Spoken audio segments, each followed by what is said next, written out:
Hi, this is Ram Gopal Verma and congratulations to iDream for reaching 1 million subscribers. Singer షాన్తో మీకు ఒక అనుభవం అయింది ఏంటి అది మీరే చెప్పండి. యా వెళ్ళాను యాక్చువల్గా చెప్పవే ప్రేమ పాట షాన్ పాడితే బాగుంటుందని అందరం అనుకుని ఆ పాట రికార్డ్ చేయడానికి నేను బాంబే వెళ్ళి అక్కడ పాట పాడిస్తున్నాను. పల్ల వరకు పాడేశాడు, పర్వాలేదు. ఆయన నాన్ తెలుగు కాబట్టి మామూలుగా హిందీ వాళ్ళకి ఆకారం చిన్నది ఉంటుంది సైజు, మనకి ఆకారం పెద్దగా ఉంటుంది సైజు. అయితే అందుకే ఉదిత్ నారాయణ పాటలన్నీ మనకి బ్రేక్గా వినిపిస్తాయి. వేరే శ్రేయా ఘోషల్ అండ్ సోనూ నిగమ్ వాళ్ళకి ఆ సీక్రెట్ అర్థమైంది. వీళ్ళ ఆకారం పెద్దది, అందుకు ఆకారం పెద్దగా పాడాలి ఇవన్నీ. అందుకు వాళ్ళ పాటల్లో మనకి ఆ తప్పులు కనిపిస్తాయి. వేరే షాన్కి వచ్చేసరికి తను ఫస్ట్ టైం అంటే పాడి ఉండొచ్చు సౌత్ ఇండియన్, బట్ ఎవరు కరెక్షన్ చెప్పి ఉండకపోవచ్చు. చరణంలో ఇప్పుడే నువ్విలా వెళ్ళావనే సంగతి, ఇది సాహిత్యం.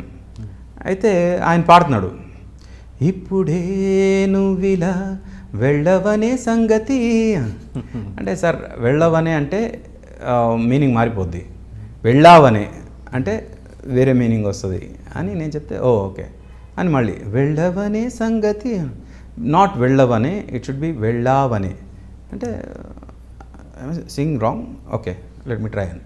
అలా 50 టేక్లు ఎన్ని చేస్తున్నా ఆయన వెళ్ళవనే అంటున్నాడు, వెళ్ళావనే అన్నాడు. No you are trying to pull my leg deliberately అన్నాడు. నువ్వు డెలిబరేట్గా నన్ను ఇది చేయాలనుకుంటున్నావు, నేను కరెక్ట్గానే పాడుతున్నాను, నువ్వే తీసుకోవట్లేదు కరెక్ట్గా. వెంటనే ఎంఎస్ రాజు గారికి ఫోన్ చేశాను, సార్ ఇలా ఉంది పరిస్థితి అంటే, అలా అయితే ఎలా వద్దులేండి అని సార్. అయితే వెంటనే డబ్బులు ఇచ్చేసి థ్యాంక్ యూ అని పంపించేసి, ఆయనకి ఏం చెప్పారంటే లేదంటే ఇట్స్ నాట్ హ్యాపెనింగ్ సారీ అని చెప్పారు. అంటే అక్కడ నేను మళ్ళీ చెప్తున్నాను కదా సార్, అక్కడ సాంగ్ బతకాలి, ఆ సాంగ్ కోసం ఏం చెప్పాలి ఏం చేయాలి అంతే తప్ప అక్కడ షాన్ హర్ట్ అయ్యాడా ఆర్పి హర్ట్ అయ్యాడా అనవసరం. సాంగ్కి న్యాయం జరగాలి అంతే. ఫైనల్ ఎవరితో పాడిచ్చారు అది? నేను పాడాను. మరి అంటే మామూలుగా హిందీ సింగర్స్ వైపు వెళ్ళడానికి రీజన్స్ ఏంటి పర్టికులర్గా? అంటే మన తెలుగులో అలాంటి సింగర్స్ లేకనా, లేకపోతే రెడీ కాలేకనా? లేదండి, ఫర్ ఎ డిఫరెన్స్ అంతే, ఫర్ ఎ చేంజ్ అంతే. అంతేగాని వాళ్ళ దగ్గరికి వెళ్ళి పాడించాలని ఇది కానీ రూల్ కానీ ఏం లేదు. నేను ఒకటే ఏంటంటే నా పాటల వరకు మాత్రం నా తెలుగు నా ట్యూన్స్ చాలా నార్మల్గా ఉంటాయి, నా సాహిత్యంతో కలిసి ఆ ట్యూన్స్ గొప్పగా ఉంటాయని నా ఫీలింగ్. అందుకు ఎప్పుడు కూడా పాటని రిప్రొడ్యూస్ చేయగలిగితేనే పాట హిట్ అయినట్టు. పాటను మళ్ళీ పాడగలగాలి జనం. ఆ పాడగలిగే పాట ఎప్పుడు వస్తుందంటే సాహిత్యం బాగుండాలి, ఆ సాహిత్యానికి 100% న్యాయం జరగాలి. 100% న్యాయం జరగాలంటే ఇప్పుడు కేకే కానీ శంకర్ మహాదేవన్ కానీ ఇలాంటి సింగర్స్ అందరూ they are being a south Indians వాళ్ళకి అది ఈజీగా పలికేస్తారు వాళ్ళు.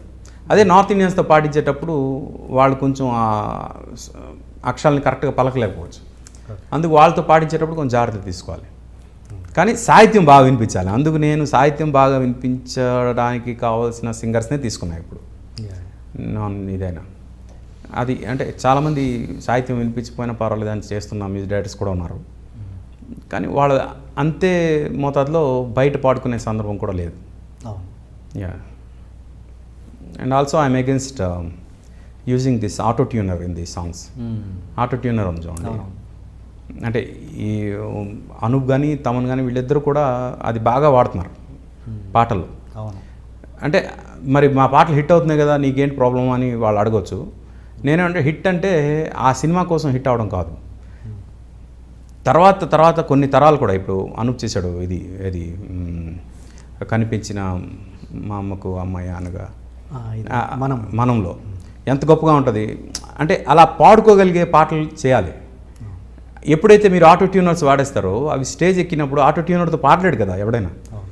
షోలు చేసేటప్పుడు పాటలైనప్పుడు అది 100% రాదు, అవుట్పుట్ రానప్పుడు ఆ పాటకు 100% న్యాయం జరగదు, అది తప్పు అవుద్ది. అందుకు అవి లేకుండా కంపోజ్ చేయండి అని నేను ఎప్పుడు కలిసి చెప్తుంటా.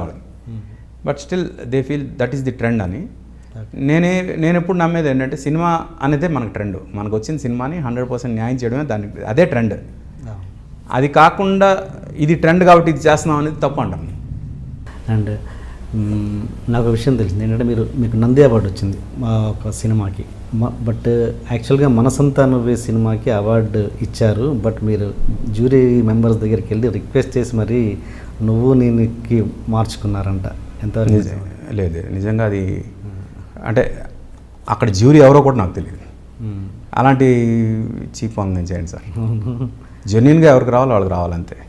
అలాగే మనసంతా నువ్వేకి మీకే వచ్చింది. అవును, కానీ పేరు నువ్వు నేను ఇవ్వమని మార్చుకున్నారు. లేదు అసలు మనసంతా నువ్వుకి ఆ సంవత్సరం ఏ సినిమాకి ఏ అవార్డు ఇవ్వలేదు. దానికి చిన్న అంటే మనసంతా నువ్వే సినిమాకి ఏ అవార్డు రాకపోవడానికి కారణం ఒక చిన్న లీగల్ ఇష్యూ ఉండేది. దానికి ఆ సినిమా కథ తాలూకు కాపీ రైట్స్ ఇష్యూలో చిన్న లీగల్ ఇష్యూ ఏదో ఉండేది.